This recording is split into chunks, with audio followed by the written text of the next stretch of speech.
Aku memasuki apartemen dan melihat 4 pasang mata ternganga ke arahku.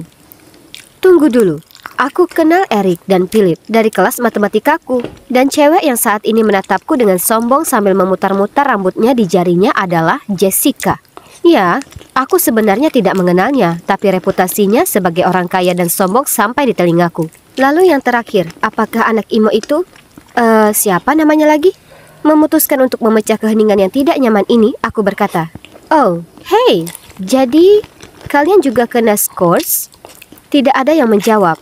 Meskipun mereka pasti sudah mendengarku. Wah, oke. Suasana ini tegang. Dan kupikir akulah yang selalu canggung. Sejujurnya, aku bahkan tidak tahu kenapa aku harus melakukan skorsing aneh ini. Yang aku lakukan hanyalah secara tidak sengaja dan dengan buruknya melemparkan dodgeball ke wajah guru olahraga itu. Lalu ketika aku hendak meminta maaf, lidahku terpeleset. Tapi, bukankah kamu seharusnya yang paling ahli karena kamu adalah guru olahraga itu? Aku bergumam. Tentu saja dia sangat marah. Jadi aku berakhir di kantor kepala sekolah dan dia memberikanku selembar kertas dengan alamat apartemen di atasnya dan berkata, "Pergi ke sini untuk skorsimu. Kamu akan tinggal di sini sampai kamu menyadari kesalahanmu." Hah? Instruksi tidak spesifik seperti apa yang dimaksud? Sebelum aku sempat menanyakannya lagi, dia mengusirku dari kantornya.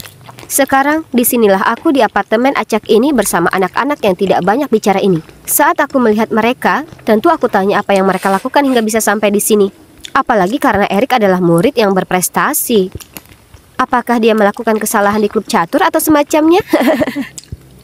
Kami terus menatap satu sama lain dalam keheningan. Tapi kemudian pintu terbuka dan cewek yang masuk ke dalam adalah Gabriel.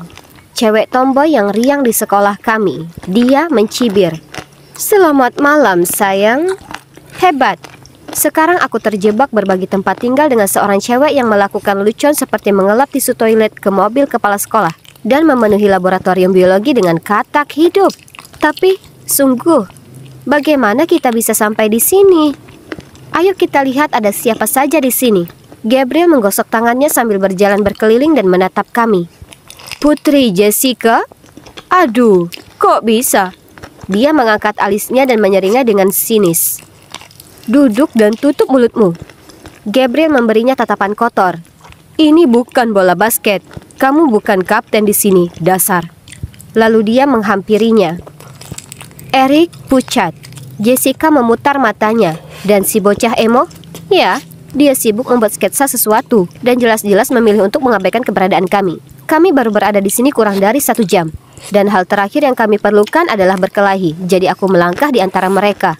Sambil memasang wajah masam, Gabriel berkata, "Apa ini, nona kecil ramah?" Dengar, kita semua terjebak di sini dan tidak tahu berapa lama. Jadi setidaknya kita berusaha bersikap sopan. Mari kita coba membicarakannya. Jadi, aku Amanda dan aku di sini karena kesalahpahaman dengan guru olahraga dan pemain dodgeball. Astaga, tidak ada yang peduli. Aku tidak percaya aku harus berada di sini bersama orang-orang ini. Jessica berdiri dan pergi. Aku setuju dengan nona populer dalam hal ini. Eric mencibir sebelum dia pergi. Dan anak emo juga. Kemudian Gabriel serak dan menghilang.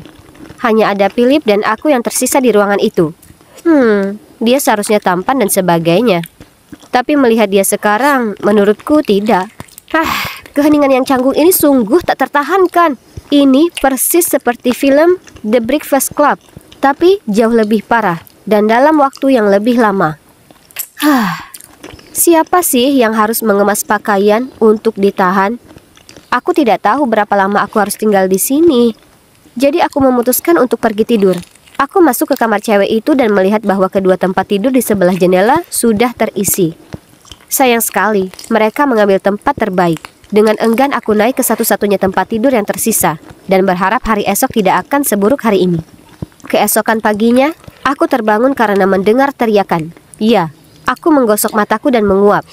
Ini masih terlalu dini. Aku pergi ke koridor untuk melihat apa yang terjadi dan melihat Jessica dan Eric berdebat tentang satu-satunya kamar mandi di apartemen itu. Jessica ingin merias wajahnya, sementara Eric benar-benar harus pergi. Lalu Philip menonton dan sesekali menyela untuk mengatakan sesuatu yang bodoh. "Kenapa kamu tidak menggunakan matematika kutu bukumu untuk memecahkan masalahmu?" Satu-satunya alasan kamu harus menghabiskan waktu lama untuk merias wajah adalah karena kamu jelek. Oh, sial. Philip tertawa. Tiba-tiba, pintu kamar mandi dibanting hingga tertutup. Mereka bergegas ke sana dan mencoba membukanya, tetapi tidak berhasil. 10 menit kemudian, anak emo itu keluar. Jessica berteriak padanya. Berani-beraninya kamu, barang-barang pribadiku masih ada di sana. Aku menonton dengan mata terbelalak. OMG. Orang-orang ini konyol. Bagaimana aku bisa tinggal bersama mereka? Pada akhirnya, kami mencapai kesepakatan tentang aturan kamar mandi. Siapa datang yang lebih dulu yang duluan. Tetapi masing-masing dari kami hanya boleh memakainya selama maksimal 15 menit. Berada di ruang kecil bersama orang-orang yang hampir tidak aku kenal akan selalu menjadi masalah. Tapi tidak menggunakan ponsel sebagai pengalih perhatian akan membuatnya jauh lebih sulit. Kami punya satu TV, tetapi hanya ada satu saluran jelek di sana. Tidak ada yang menjernihkan suasana, sepertinya tidak ada yang akur. Serius, kapan ini akan berakhir? Semua kotoran dan pertengkaran terus-menerus membuatku gila. Tapi yang terakhir adalah saat aku sedang mencuci muka. Busa pembersih secara tidak sengaja masuk ke mataku. Jadi aku segera meraih handuk untuk menyekanya. Tapi yang membuatku ngeri, ketika aku membuka mata, aku malah melihat diriku sedang memegang kaos kaki seseorang. Sial! Setelah itu, aku mengumpulkan semua orang dan melemparkan kaos kaki itu ke lantai dan berkata, kita perlu semacam aturan ketertiban karena aku tidak bisa hidup seperti ini lagi. Itu menjijikkan. Jessica mendengus. Siapa kamu sampai bisa memerintah? Tidak ada yang peduli dengan apa yang kamu pikirkan. Bahkan sebelum aku sempat mengatakan apapun, Eric kembali mengatakan bahwa Jessica hanyalah seorang cewek kaya bodoh yang tidak pernah mengangkat satu jari pun. Lalu Gabriel melompat berdiri dan mulai berteriak tanpa alasan. Philip memberiku tatapan sinis dan sok tahu yang membuatku ingin berteriak. Lalu dia melemparkan bola basket ke arahku, yang hampir menghantam kepalaku. Lalu mengabaikan yang lain. Aku mulai meneriakinya. Satu-satunya yang diam hanyalah si bocah emo. Kamu bahkan tidak secantik itu. Nyatanya, aku pernah melihat siput yang lebih menarik. Aku mendengar Eric berkata kepada Jessica. Itu agak berlebihan, bukan? Maksudku, sudah jelas Eric hanya mengejek Jessica karena dia sangat menyukainya. Jessica mendengus sambil mengibaskan rambutnya ke belakang lalu bergegas ke kamarnya. Astaga, tempat ini menyebalkan. Setidaknya waktu makan siang telah tiba. Jadi aku membuat burger yang kelihatannya enak untuk diriku sendiri lalu segera pergi ke kamar mandi. Ketika aku kembali ke Eric, aku tidak dapat mempercayainya. Philip sedang menggigit burgerku. Aku berteriak padanya, tapi dia mengangkat bahu, lalu berkata dia akan membuatkanku yang baru. Dan 1 dekade kemudian, makan siang penggantiku akhirnya tiba. Dan Philip tersenyum aneh kepadaku dan memperhatikan saat aku menggigitnya. Ew! Aku mengangkat bagian atas roti untuk melihat sepotong bit mentah. Aku sangat muak dengan semua orang sehingga aku pergi tidur sangat awal malam itu. Hanya ketika aku bangun keesokan harinya, Jessica dan Gabriel tertawa terbahak-bahak. Aku bergegas ke kamar mandi dan memeriksa wajahku. Oh, tidak. Ternyata ada yang menggambar di bantalku. Dan kini ada tinta di seluruh wajahku. Aku harus menggosok wajahku lama sekali untuk menghilangkannya. Lalu Philip tidak berhenti menertawakanku. Aku tahu dia yang bertanggung jawab. Dasar brengsek. Dan di sisi lain, kami juga mempunyai anak emo yang membuatku muak. Dia tidak pernah mengatakan atau melakukan apapun. Sebaliknya, dia hanya duduk di sana. Biasanya memakai sepatu botnya yang kekar dan terlihat murung. Maksudku, kenapa memakai sepatu bot yang terlihat berkeringat saat dia terjebak di dalam? Sudah waktunya dia angkat bicara. Jadi, aku membuat lelucon agar dia bicara.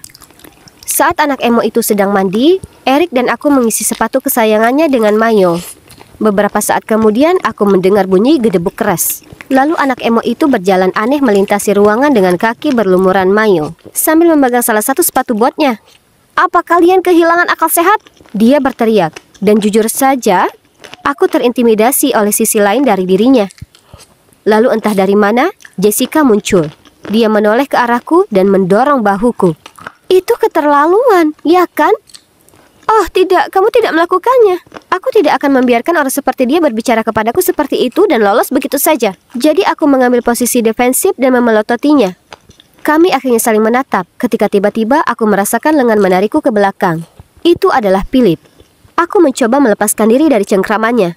yang menyebabkan dia kehilangan keseimbangan, dan dia secara tidak sengaja menyikut Gabriel. Oh, kaumu sudah selesai, Jock. Tak lama kemudian Jessica dan aku saling menjambak rambut, dan Gabriel serta Philip saling mendorong. Itu adalah kekacauan.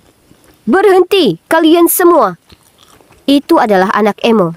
Dia memelototi kami dengan marah. Kalian bertingkah seperti anak nakal yang tidak dewasa. Ya, itu tidak terduga. Tetapi aku rasa berhasil, karena beberapa detik kemudian, kami mulai membereskan kekacauan yang kami buat. Kami tahu ada sesuatu yang perlu diubah. Jadi saat makan malam, kami semua duduk mengelilingi meja dan mencoba menyelesaikan masalah. Yang lain semua menatap makanan mereka dan tidak berbicara. Jadi aku memutuskan untuk memulainya. Jadi aku di sini karena aku tidak selalu bereaksi dengan baik terhadap situasi tertentu. Entahlah, sepertinya aku sulit mendapatkan teman. Aku terdiam. Kemudian Eric angkat bicara. Satu-satunya kata yang sepertinya diketahui ibuku saat ini adalah belajar, belajar, dan belajar. Menurutku yang kulakukan hanyalah nilai. Jadi ketika aku mendapat nilai B dalam seni bahasa Inggris, aku menyobeknya di depan guru. Begitulah ceritanya. Jessica menyibakkan rambutnya ke belakang lalu berkata, cobalah memiliki semua uang yang kamu inginkan, kecuali orang tua yang paling lalai yang pernah ada. Aku yakin mereka masih belum menyadari kalau aku terjebak di sini bersama kalian pecundang selama berhari-hari. Hanya karena aku bilang pada seorang cewek kalau roknya jelek. Aku membantunya. Lalu Phil berseru, ayahku mau aku menjadi kuat dan jantan seperti dia. Aku tidak ingin menjadi seperti dia, tetapi aku khawatir aku akan menjadi seperti dia. Dan aku tidak dapat berbuat apa-apa. Jadi aku melewatkan latihan bola basket, bertengkar dengan pelatih dan ayahku. Dan sekarang aku berada dalam tahanan paling aneh yang pernah ada. Gabriel mencibir. Paling tidak ayahmu ada. Ayahku menghilang selama sebulan. Dan ibuku sudah meninggal. Oh, dan aku di sini karena aku menaruh cat di loker badut. Membalas mereka dengan tepat karena mengejekku. Kata-katanya diikuti dengan keheningan yang intens. Canggung. Tapi aku merasa aku memahami semua orang sedikit lebih baik sekarang. Oh, tapi tunggu dulu. Anak emo itu tidak mengatakan apapun. Hei kamu, aku memandangnya. Jadi, apa ceritamu? Dia mengangkat bahu dan menurutku dia tidak akan berbicara. Tetapi kemudian dengan suara pelan dia berkata, aku Stephen. Aku tidak pernah mengenal ayahku. Ibuku tidak ada, jadi aku tinggal bersama kakek dan nenekku. Aku di sini karena aku mengabaikan kepala sekolah. Tetapi hanya karena aku sedang memakai earphone. Oh, gumamku. Dengar, aku minta maaf soal sepatu buatmu. Akan kubantu membersihkannya kalau kamu mau. Stephen mengangguk. Jessica benar. Aku agak kasar padanya. Kemudian Eric memberikan senyuman canggung dan berkata, Jessica, aku tahu aku telah bersikap brengsek padamu. Tapi itu hanya karena aku menyukaimu. Jessica tidak bergeming. Dia masih terus mengamati kukunya. Mungkin karena jatuh cinta pada cowok sudah menjadi bagian dari rutinitas hariannya. Ya, aku mungkin juga menyukai seseorang. Phil merentangkan tangannya ke belakang kursinya. Sepertinya aku suka menyembunyikannya. Dia menatap langsung ke arahku. Aku merasa diriku tersipu. Dan ada perasaan berdebar aneh di perutku. Tapi kenapa? Jantungku mulai berdebar kencang. Sekarang apa yang harus aku lakukan?